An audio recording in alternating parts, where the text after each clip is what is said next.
Imagine a slow, low-level immune response quietly running in the background for years. You don't get a fever, you don't feel sharp pain, but chronic systemic inflammation can gradually affect blood vessels, metabolic health, and even how quickly cells age over time. That sounds alarming, but context matters. Inflammation itself is not bad. Acute inflammation is part of healing. If you cut your finger or fight an infection, inflammation helps protect you.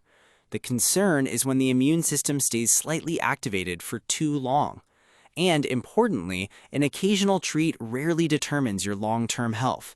Nutrition research focuses much more on patterns than perfection. So here are 7 foods and ingredients researchers often study in relation to chronic inflammation, along with practical alternatives. First, reheated cooking oils. There's a lot of confusion online about seed oils, so it helps to separate 2 issues. Linoleic acid, the main omega-6 fat in many vegetable oils, has not consistently been shown to raise inflammatory markers in healthy adults. The bigger concern is repeated extreme heating, especially in commercial deep fryers. When oils are reused again and again, they can oxidize and form unstable compounds linked to oxidative stress.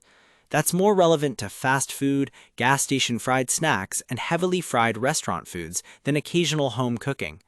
Better options include extra virgin olive oil for lower heat cooking and avocado oil for higher temperatures. Next are synthetic emulsifiers. These are additives used to keep foods creamy and prevent separation in packaged dressings, plant milks, and protein bars.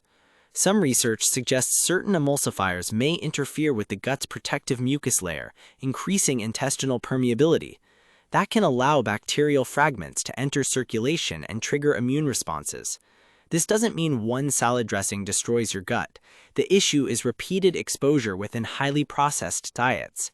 A simple improvement is choosing products with shorter ingredient lists or making dressings at home with olive oil, lemon, and herbs. Third, high-dose artificial sweeteners.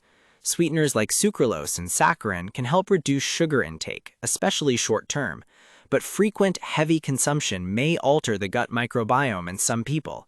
Those microbial shifts can affect glucose regulation and metabolic signaling. Think multiple diet sodas a day combined with sugar-free snacks and desserts. One helpful approach is gradually lowering your overall preference for sweetness instead of endlessly replacing sugar with stronger sweeteners. Fourth is concentrated liquid fructose from soda, sweetened juices, and flavored drinks. Whole fruit is different because fiber slows absorption. Drinking sugar delivers fructose rapidly to the liver without that buffering effect. Excess intake over time is associated with fatty liver risk and insulin resistance. The easiest swap is simple. Eat whole fruit and make water, unsweetened tea, or sparkling water your default drinks. Fifth, heavily processed cured meats, like bacon, hot dogs, and deli meats.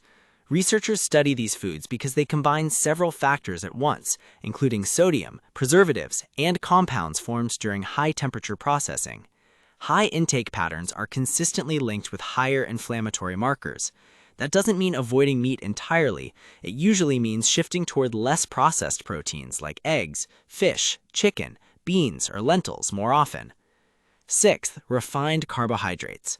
White bread, pastries, sugary cereal, and many packaged snacks digest quickly and spike blood sugar rapidly. Repeated spikes can strain metabolic systems and contribute to inflammatory signaling over time. Foods like oats, quinoa, sweet potatoes, and lentils release energy more steadily and tend to keep people fuller longer. Finally, habitual alcohol consumption. Newer global health research increasingly suggests that less alcohol is generally better for long-term metabolic health. Alcohol can disrupt the gut barrier and increase inflammatory activity through the gut and liver.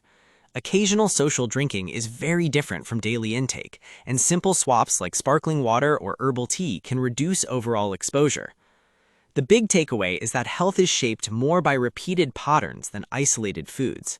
Prioritizing whole foods, fiber, omega-3 fats, and fermented foods supports gut and metabolic health without needing extreme restriction.